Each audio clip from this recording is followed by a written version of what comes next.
روحانی بیماری۔ حکایات رومی۔ حضرت شعیب علیہ السلام کے زمانے میں ایک آدمی اکثر یہ کہتا رہتا تھا کہ مجھ سے بے شمار گناہ اور جرم سرزد ہوتے رہتے ہیں، اللہ کے کرم سے مجھے کچھ نہیں ہوتا۔ حضرت شعیب علیہ السلام نے جب اس کی یہ باتیں سنی تو فرمانے لگے، ارے بے وقوف، تو صراط مستقیم سے بھٹ گیا ہے۔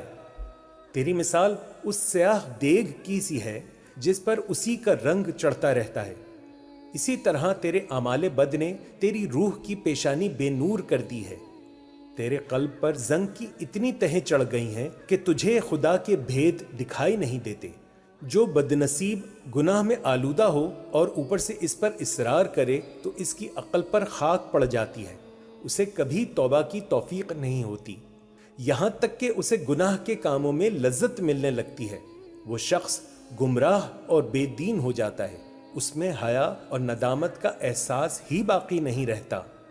حضرت شعیب علیہ السلام کی یہ باتیں سن کر اس شخص نے کہا، آپ علیہ السلام نے بجا فرمایا، لیکن یہ تو بتائیے کہ اگر اللہ تعالیٰ میرے گناہوں کا مواخذہ کرے تو اس کی علامت کیا ہے؟